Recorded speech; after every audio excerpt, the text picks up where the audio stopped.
sur l'initiative de l'Université du Burundi via l'école doctorale en collaboration avec les hôpitaux universitaires de Genève, le Centre hospitalier universitaire vaudois, le Centre universitaire roman de médecine légale et la Commission humanitaire de la ville de Genève, il a été officiellement lancé à Best Outlook Hotel, un projet d'appui à la création d'un centre universitaire de médecine légale, jeudi le 26 janvier 2022.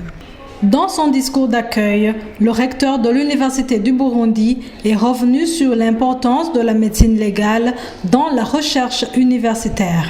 Le recours à la médecine légale, à la fois par les éventuelles victimes d'atteintes corporelles physiques et par les agents de la justice, est rare dans notre pays.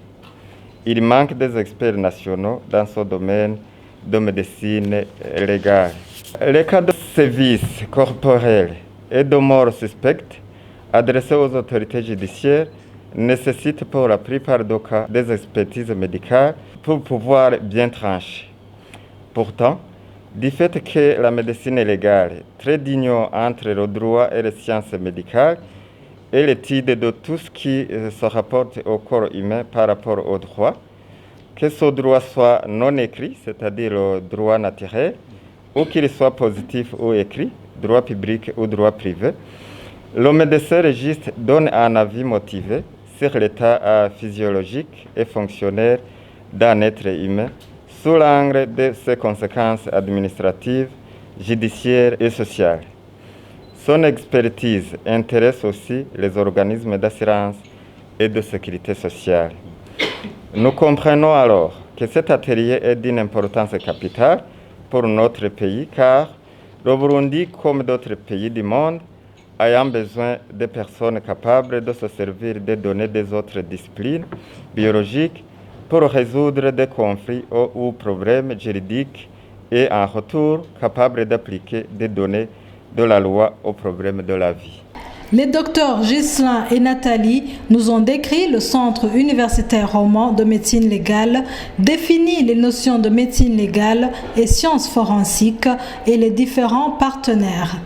Ils sont rejoints dans leurs propos par le professeur Juma Shabani quant aux applications de la médecine légale au Burundi.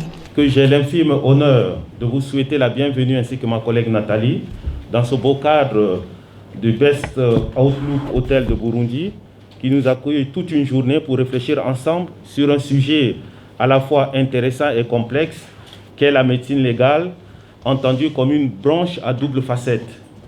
La médecine clinique du vivant, moins connue généralement, et la thanatologie, plus connue parce qu'on parle souvent d'autopsie.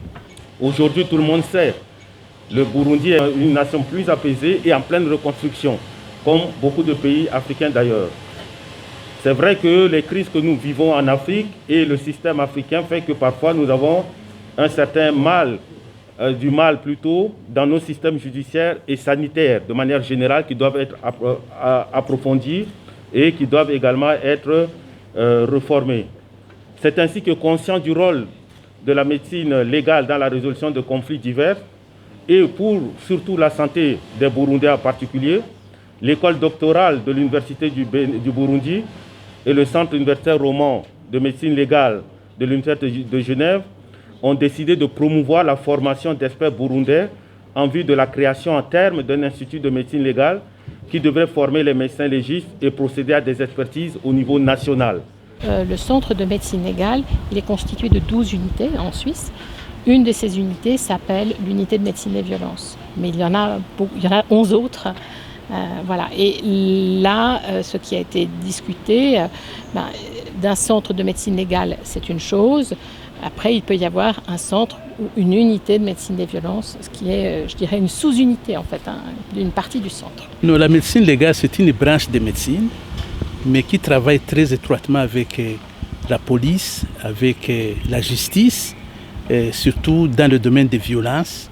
Quand quelqu'un a subi des violences, la justice doit prendre un certain nombre d'actions ou de décisions. Il faut que cette décision de la justice ou des magistrats soit informée par le travail qui est fait par les médecins légalistes. Donc ils vont faire des travaux qui vont permettre aux autres de comprendre et de prendre les décisions qui s'imposent. Les Africains doivent prendre le courage par les deux mains pour promouvoir la médecine légale et les Burundais ont saisi la balle au bond. J'ai beaucoup apprécié l'engagement du docteur Bantama Moussi, qui a été l'un des premiers à venir, et du docteur Seleus de la coopération suisse, puisque au départ, le Burundi n'était même pas dans notre programme. Comme je vous l'ai dit, je pensais à la République centrafricaine et les pays d'Afrique centrale, de l'Afrique de l'Ouest où j'ai étudié, où j'ai grandi. Et donc, lorsque j'ai écrit à la coopération suisse à Berne, c'est eux qui m'ont dit qu'il fallait, ce programme les intéressait, et c'est eux qui nous ont mis en contact avec toutes les coopérations suisses. À mon grand étonnement, c'est le docteur Seleus qui m'a appelé pour dire que mais pourquoi le Burundi n'est pas dans ce programme.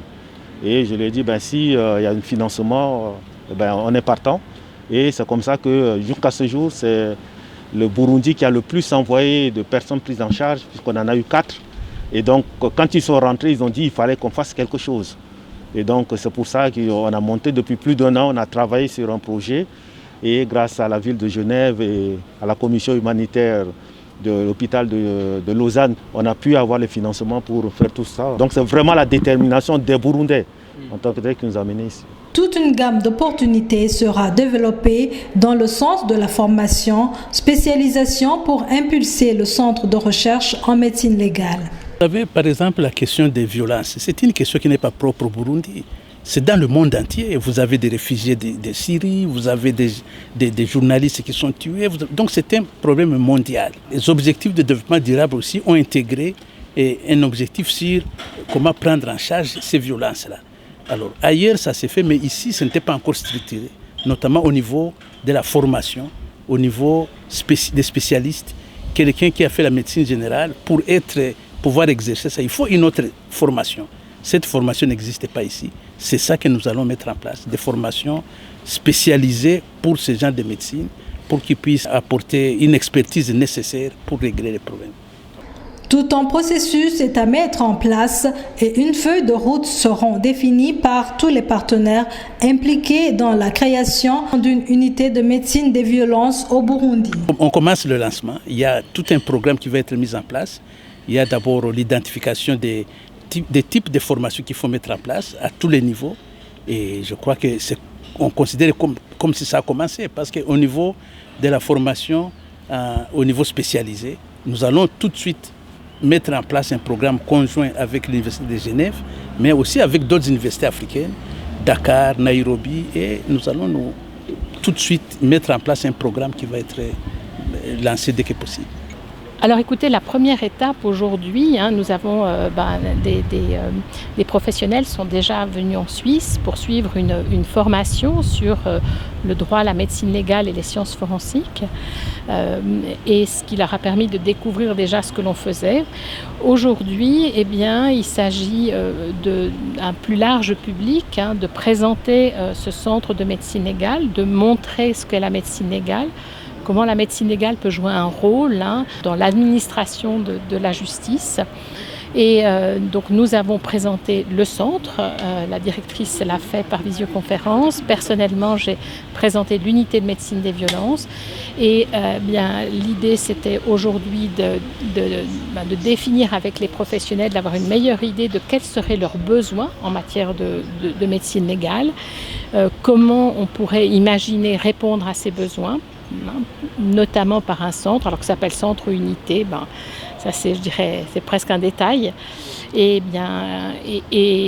ce qui permettrait de définir quel appui on pourrait leur fournir dans un délai qui serait à définir. Ce nouveau cadre de recherche ne va pas sans défi à surmonter, a souligné le recteur de l'Université du Burundi. Les défis et les perspectives pour la création de ce centre et d'un centre universitaire de médecine légale vont être identifiés. Nous espérons qu'il y aura un chronogramme réaliste de création de ce centre.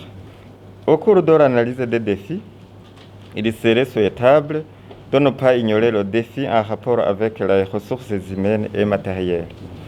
En effet, le renforcement des capacités humaines et institutionnelles permettra au centre de médecine légale d'être efficace et efficient.